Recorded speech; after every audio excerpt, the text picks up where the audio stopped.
রবিবার ত্রিস্তর পঞ্চায়েত নির্বাচন 2024-এ বামুটিয়া ব্লকের অন্তর্গত পশ্চিম ত্রিপুরা জেলা পরিষদে 2, 3, 4 নং আসনের নির্বাচিত সঙ্গে যুক্ত কর্মীদের ভোট গ্রহণ প্রক্রিয়া অনুষ্ঠিত হয় বামুটিয়া ব্লকে। দুপুর 12টা পর্যন্ত ভোট 234টি ভোটের মধ্যে 80টি ভোট পড়ে এবং এই পঞ্চায়েত নির্বাচনে বামুটিয়া ব্লকের অন্তর্গত বামুটিয়া পঞ্চায়েত সমিতির বিজেপি মনোনীত প্রার্থীরা বিনা প্রতিদ্বন্দ্বিতায় জয়ী হয়েছেন।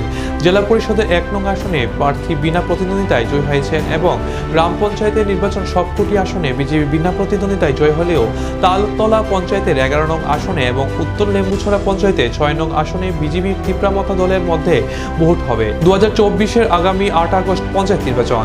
এই 65 ভোট কেন্দ্রে ভোট গ্রহণ করা হবে, যেখানে ভোটার রয়েছে 35,974 জন, যার মধ্যে পুরুষ 17,940 জন এবং মহিলা 18,038 জন।